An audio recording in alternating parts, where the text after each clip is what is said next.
പ്രധാനമന്ത്രി Narendra Modi Russian president Vladimir Putin നിർണായക കൂടിക്കാഴ്ച ഇന്ന് വിവിധ മേഖലകളിൽ ഇരു രാജ്യങ്ങളിലും സഹകരണം ശക്തമാക്കാനാണ് ധാരണ. ഇന്ത്യ റഷ്യ വാർഷിക ഉച്ചകോടിയിലും പുടിൻ പങ്കെടുക്കും. രാഷ്ട്രപതി ഭവനിൽ റഷ്യൻ പ്രസിഡന്റിൽ നിന്ന് ഔദ്യോഗിക സ്വീകരണം നൽകും. വിനീത വിജിയാണ് ഡൽഹിയിൽ നിന്ന് വിശദാംശങ്ങളുമായി ചേരുന്നത്. വിനീത, വെരി ഗുഡ് മോർണിംഗ്. കഴിഞ്ഞ ദിവസം പ്രധാനമന്ത്രി നരേന്ദ്രമോദിയെ വാനോളം പുകഴ്ത്തുകയായിരുന്നു റഷ്യൻ പ്രസിഡന്റ് വ്ളാഡിമിർ പുടിൻ. ഇതുപോലൊരു നേതാവ് ഉണ്ടായത് നിങ്ങൾ ഇന്ത്യക്കാരുടെ ഭാഗ്യം. സമ്മർദ്ദമില്ലാത്ത നേതാവ്. റഷ്യയിൽ നിന്ന് ഇന്ത്യ എണ്ണ വാങ്ങുന്നതിന് എന്താ കുഴപ്പം? അമേരിക്കയും വാങ്ങുന്നുണ്ടല്ലോ ആണവ ഇന്ധനം. ഇങ്ങനെ ഒരുപാട് കാര്യങ്ങൾ പറഞ്ഞല്ലോ. ശരിക്കും എന്താണ് പുടിന്റെ ഉദ്ദേശം? ഇന്ന് എന്തൊക്കെ നടക്കും?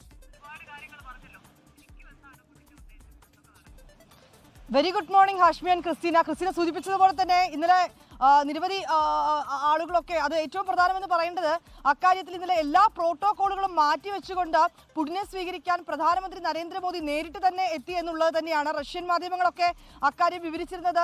റഷ്യൻ ഈ സുരക്ഷാ ഉദ്യോഗസ്ഥരെ അടക്കം അത് ഞെട്ടിപ്പിക്കുന്നതായിരുന്നു, അമ്പരിപ്പിക്കുന്നതായിരുന്നു. പ്രധാനമന്ത്രി തന്നെ നേരിട്ട് എത്തിയ കാര്യം എന്നുള്ളത് തന്നെയായിരുന്നു. ഇതിനു മുൻപ് നേരത്തെ ഖത്തർ ഭരണാധികാരി എത്തിയപ്പോഴാണ് പ്രധാനമന്ത്രി ഇത്തരത്തിൽ ഈ സുരക്ഷാ പ്രോട്ടോകോളുകളെല്ലാം മാറ്റിവെച്ചുകൊണ്ട് വിമാനത്താവളത്തിൽ നേരിട്ട് എത്തി സ്വീകരിച്ചത്. അത് തന്നെയാണ് ഇന്നലെയും നമുക്ക് കാണാൻ കഴിഞ്ഞിട്ടുണ്ടായിരുന്നത്. വലിയ സുരക്ഷാ ക്രമീകരണങ്ങളുള്ള സൈനിക വിമാനത്താവളമായ പാലം വിമാനത്താവളത്തിലാണ് ഇന്നലെ വൈകിട്ടോടുകൂടി റഷ്യൻ പ്രസിഡന്റ് വ്ളാഡിമിർ പുടിൻ എത്തുന്നത്. തുടർന്ന് പ്രധാനമന്ത്രി എല്ലാ സുരക്ഷാ പ്രോട്ടോകോളുകളും മാറ്റിവെച്ച് നേരിട്ടെത്തി അദ്ദേഹത്തെ സ്വീകരിച്ചു.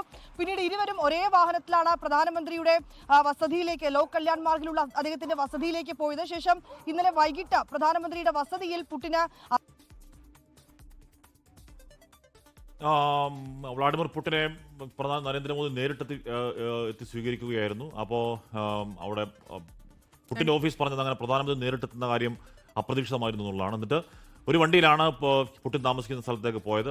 അതിനുശേഷം വളരെ വിശാലമായ ഡിന്നർ, സൂപ്പർ ഗംഭീരമായ വിഭവസമൃദ്ധമായ ഡിന്നർ.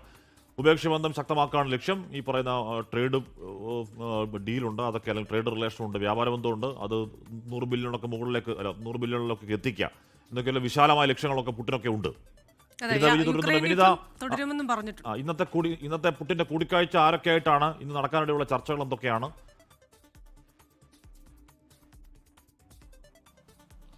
ഹാഷ്മി, ഇന്നാണ് ഔദ്യോഗികമായിട്ടുള്ള കൂടിക്കാഴ്ചകൾ, ചർച്ചകളൊക്കെ തന്നെ നടക്കുന്നത്. രാവിലെ 11 മണിയോടുകൂടി പുടിൻ രാഷ്ട്രപതി ഭവനിലെത്തി രാഷ്ട്രപതി ദ്രൗപദി മുർമുവുമായി കൂടിക്കാഴ്ച നടത്തും. അവിടെ വെച്ച് അദ്ദേഹത്തിന് ഔദ്യോഗിക സ്വീകരണം നൽകും. അതിനുശേഷം അദ്ദേഹം രാജ്ഘട്ട് സന്ദർശിക്കുമെന്നും അറിയിച്ചിട്ടുണ്ട്. പിന്നാലെ ഹൈദരാബാദ് ഹൗസിലെത്തി പ്രധാനമന്ത്രി നരേന്ദ്രമോദിയുമായി അദ്ദേഹം കൂടിക്കാഴ്ച നടത്തും. ഈ കൂടിക്കാഴ്ചയ്ക്ക് ശേഷം സംയുക്ത പ്രസ്താവന ഉണ്ടാകും. റഷ്യയുടെയും ഇന്ത്യയുടെയും ഒക്കെ സംയുക്ത പ്രസ്താവന ഉണ്ടാകും. നിലവിൽ വിദേശകാര്യ മന്ത്രാലയത്തിൽ നിന്ന് നമുക്ക് ലഭ്യമായിരിക്കുന്ന വിവരം അനുസരിച്ച് പ്രതിരോധം, കൃഷി, ആരോഗ്യം, വിവര സാങ്കേതിക വിദ്യ ഉൾപ്പെടെയുള്ള വിവിധ മേഖലകളിൽ ഇരു രാജ്യങ്ങളും തമ്മിലുള്ള ഉഭയകക്ഷി ബന്ധം കൂടുതൽ ശക്തമാകുന്നതിനുള്ള നടപടിക്രമങ്ങൾ ധാരണാപത്രങ്ങളിലൊക്കെ തന്നെ ഒപ്പുവെച്ചേക്കുമെന്നാണ് അറിയാൻ കഴിയുന്നത്. അതേസമയം ലോകരാജ്യങ്ങളെ സംബന്ധിച്ചിടത്തോളം അവർ ഉറ്റുനോക്കുന്നത് ഈ റഷ്യയിൽ നിന്നൊക്കെ എണ്ണ വാങ്ങുന്നതുമായി ബന്ധപ്പെട്ട് അമേരിക്ക ഏർപ്പെടുത്തിയിരിക്കുന്ന അധിക തീരുവ, ഈ വിഷയം ഇന്ന് ചർച്ചയാകുമോ, ഇരു നേതാക്കളും ഈ വിഷയത്തിൽ ഏതെങ്കിലും തരത്തിലുള്ള പ്രസ്താവനകൾ നൽകുമോ ഉൾപ്പെടെയുള്ള കാര്യങ്ങളൊക്കെ തന്നെയാണ് അവർ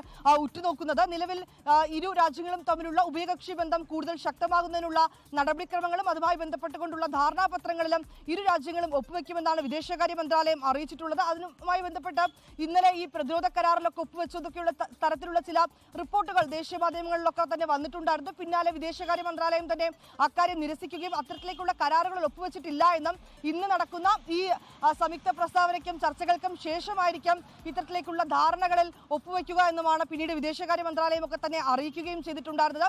അതിനുശേഷം ഇന്ന് രാഷ്ട്രപതി നൽകുന്ന അത്താഴ വിരുന്നിൽ പുടിൻ പങ്കെടുക്കും. ഇങ്ങനെ 2 ദിവസത്തേക്കുള്ള പരിപാടികളിൽ പങ്കെടുക്കുന്നതിന് വേണ്ടിയാണ് അദ്ദേഹം ഇന്ത്യയിലേക്ക് എത്തിയിരിക്കുന്നത്. അപ്പോൾ എന്തായാലും ഇന്ത്യ റഷ്യ ഈ ഇറക്കുമതി കമ്മിയൊക്കെ വലിയ അന്തരമുണ്ട്. അപ്പോൾ ആ കമ്മി ഒന്ന് കുറയ്ക്കാനും നമ്മുടെ കുറച്ച് സാധനം അങ്ങോട്ടേക്ക് ഒരുപാട് കയറ്റിവിടാനും ഉള്ള നീക്കങ്ങൾ ഉണ്ടാവട്ടെ.